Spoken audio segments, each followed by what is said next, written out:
पाकिस्तान के army chief field marshal के लिए बड़ा चैलेंज आ गया है। अलावा भी जो पाकिस्तान में मुख्तलिफ पॉलिटिकल सेगमेंट्स हैं उनकी जानिब से ये तबसरा किया जा रहा है कि बस अब ये डू और डाई लाइन है, यही फैसला हो जाएगा कि वो जो अच्छे ताल्लुकात या सिचुएशन थी वो नहीं रहेगी। तो फिर पाकिस्तान क्या इमारात से लड़ेगा? क्योंकि आफ्टर ऑल पाकिस्तान के बाप कितने हैं ना, आपने अपनी माँ के इतने यार बनाए हुए हैं पाकिस्तान। पाकिस्तानियों कुछ करो, मतलब आपने कभी सुना है कि आर्मी चीफ की सिक्योरिटी के लिए असले की इजाजत नहीं है? फटी पड़ी है भाई साहब की, फटी पड़ी है। देखना ही है कि सऊदी अरेबिया का क्या मौकफ होता है और क्या सऊदी अरेबिया पाकिस्तान के ऊपर प्रेशर डालेगा। The failure is retarded. यहाँ कुछ शर्म करो, हया करो, अपनी तारीख पढ़ो, अपने लोगों को मत बहकाओ। फॉल्स फ्लैग ऑपरेशन करके और एकदम पाकिस्तान पे हमला करेंगे। और उन्होंने कहा नहीं नहीं नहीं नहीं, कसूर पाकिस्तान का, किसी का कोई कसूर नहीं है, पाकिस्तान बुरा नेबर है। ये साथियों, जैसा आप जानते हो कि सऊदी अरब और यूएई के बीच में जो जंग छिड़ी हुई है, जो झड़प छिड़ी हुई है, उसमें बेसिकली पाकिस्तान को कायदे से देखा जाए एज अ डिफेंस पैक्ट जो 17 सितंबर 2025 में हुआ था सऊदी अरब और पाकिस्तान के बीच में, कि अगर सामने वाले मुल्क पे सऊदी अरब पे किसी ने हमला किया तो वो पाकिस्तान पे माना जाएगा, और पाकिस्तान पे हुआ तो सऊदी अरब पे माना जाएगा। इस डील्स के अनुसार जो है, डिफेंस पैक्ट के अनुसार कायदे से पाकिस्तान को सऊदी अरब की मदद करनी चाहिए थी, लेकिन पाकिस्तान ने सऊदी अरब के पीठ पे खंजर भोग करके साफ तौर पे यूएई की पूरी तरह से हथियार देने में मदद कर दी, जिसके बाद से अब ये खबरें आ रही है कि सऊदी अरब और पाकिस्तान के बीच में बहुत जल्दी जंग छिड़ सकती है। एक नई झड़प जो है वो देखने को मिलेगी आने वाले समय के अंदर। अब पाकिस्तान ने एक और नया दुश्मन जो है वो बना लिया है। अपने ही जो अरब मुल्क है उससे धीमे धीमे कर करके नए नए पंगे लेता हुआ चला जा रहा है Pakistan. Put us in an awkward position. तो बड़ी तकलीफ हुई है। और इस चीज़ का मैंने अर्ज किया आपके सामने कि कोई इम्कान नहीं है कि अगर कभी भारत और पाकिस्तान के दरमियान कोई भी जो है सूरत हाल ख़राब हो, जंग की सूरत हाल फ़र्ज़ करें बने, तो सऊदी अरब किसी भी हवाले से पाकिस्तान का साथ दे, प्रैक्टिकली तो वो साथ देगा ही नहीं। मुनीर ने रिक्वेस्ट भेजी थी सऊदी अरब के किंग को कि मैं आपसे मिलने के लिए आना चाह रहा हूँ, मतलब प्रिंस मोहम्मद बिन सलमान को। उसने मना कर दिया, उसने कहा कोई ज़रूरत नहीं आने की, मुझे तुम लोगों का पता है तुम कितने घटिया और हिपोक्रेट हो। सिचुएशन ये है कि अजीज दोस्तों देखें, पाकिस्तान का इस वक्त जो फॉरेन रिजर्व है ना, वो ना होने के बराबर है, क्योंकि पाकिस्तान का फॉरेन रिजर्व समझ लें कि जो है ना वो 5 अरब सऊदी अरब के हैं, डिपॉजिट है, एक कर्जा होता है, एक इन्वेस्टमेंट होती है, ये डिपॉजिट है। कि हमारे लोग इतने निकम्मे हैं कि भारत से लोग आते हैं यहाँ पे टारगेट किलिंग करके वापस भारत चले जाते हैं। एक आर्मी चीफ अगर अपनी फौज के ऊपर ट्रस्ट नहीं कर सकता तो जंग वो खाक लड़ेगा। यहाँ कुछ शर्म करो, हया करो, अपनी तारीख पढ़ो, अपने लोगों को मत बहकाओ। फॉल्स फ्लैग ऑपरेशन करके और एकदम पाकिस्तान पे हमला करेंगे। और उन्होंने कहा नहीं नहीं नहीं नहीं, कसूर पाकिस्तान का, किसी का कोई कसूर नहीं है, पाकिस्तान बुरा नेबर है। ये ऐसा नेबर है जो नहीं होना चाहिए था। तो जाहिर है वो प्लानिंग तो हो रही है ना वहाँ। हाँ, वो कहते हैं हम तैयारी कर रहे हैं, तैयारी कर रहे हैं। हाँ। वो आसम मुनीर के नेड़े आ सके, मार्का हक के अंदर 2 स्टार जनरल्स भी नहीं आ सके। वो कहीं भी जाता है, he is not trusting anyone, he fears everybody. तो जो फॉरेन एक्सचेंज रिजर्व में अगर आप ये डिपॉजिटेड रकम निकाल दें तो पाकिस्तान के पास 2 से 3 बिलियन डॉलर बचते हैं। पाकिस्तान का इकोनॉमिक सिस्टम धड़ाम से गिर जाता है। सऊदी अरब से आपने एग्रीमेंट भी किया डिफेंस का। अब सपोज, जो कि नहीं होगा, कि इमारात और सऊदी अरब की डायरेक्ट वॉर होती है, जो कि मुझे नहीं नज़र आ रही कि ऐसी कोई डायरेक्ट वॉर होगी, लेकिन सपोज अगर वॉर होती है तो पाकिस्तान का सऊदी अरब से एग्रीमेंट है, आया है ना पाकिस्तान को। और ऐसे में इमारात का प्रेसिडेंट वो मोहम्मद बिन जैद है, वो पाकिस्तान आता है। शिकार इनका हर साल होता है, जो दिसंबर जनवरी में, वो शिकार के बहाने आया। उसको पता था कि ज़ाहिर है मेरा इतना बड़ा स्वागत होगा, मैं इनका बाप हूँ, तो स्वागत होता है। वो इस्लामाबाद एयरपोर्ट पे नहीं आता, नूर खान एयरपोर्ट पे आता है। इस्लामाबाद को पूरा सजाया गया था और झंडे लगाए गए थे, छुट्टी दे दी थी स्कूलों में, सरकारी ऑफिसेज में। एक आंख खोलकर वो सोता है रात को, ये है जनरल का हाल। वो है रावलपिंडी का बॉस नहीं, पाकिस्तान का बॉस। और अपने हेडक्वार्टर में जो सेफेस्ट बिल्डिंग जिसको बोलते हैं पाकिस्तान में, वो वहां पर क्या बोल रहा है, he is conducting meetings online, sitting in his office.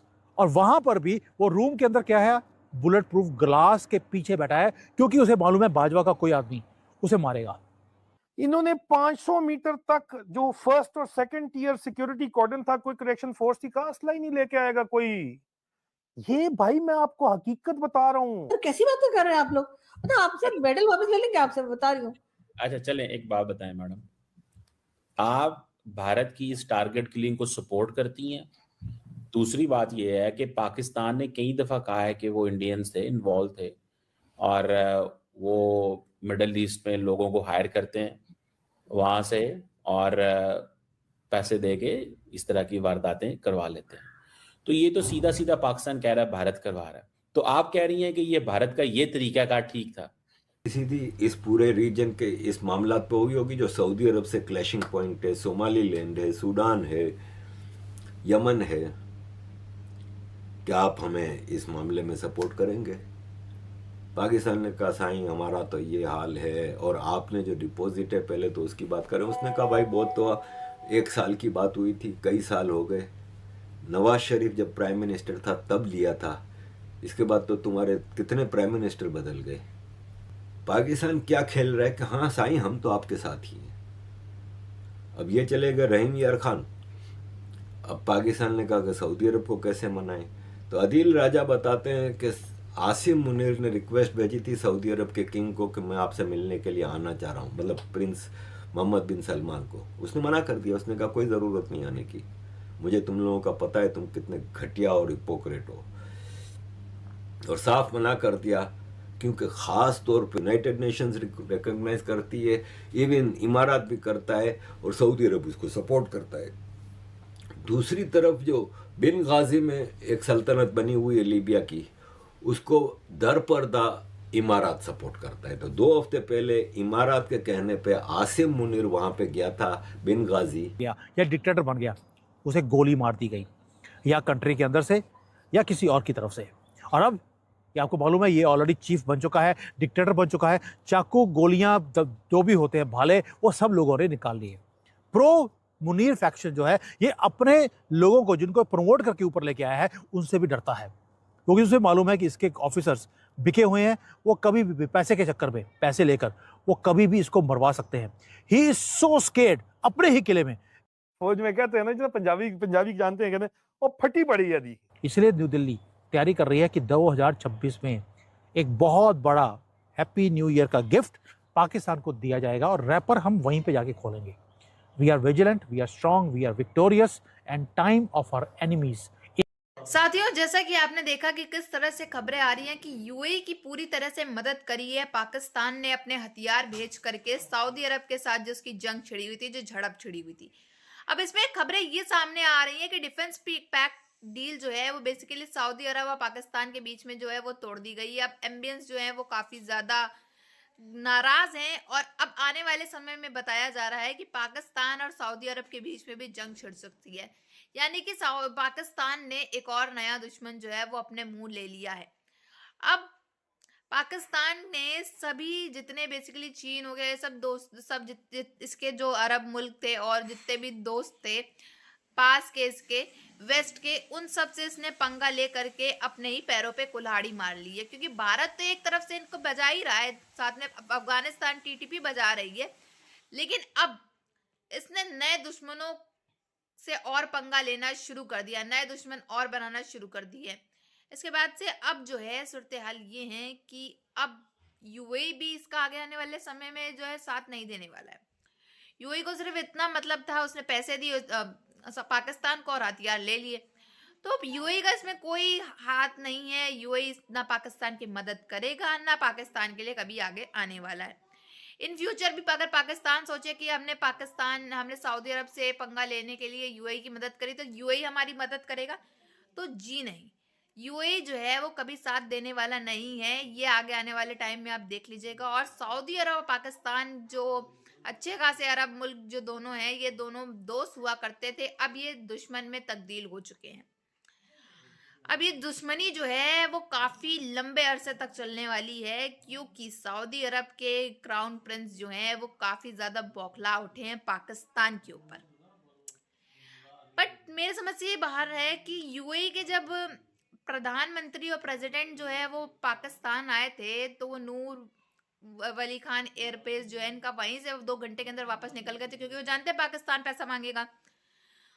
तब भी इन्होंने ये काम किया है कि यूएई की मदद करी है सऊदी अरब को छोड़ करके।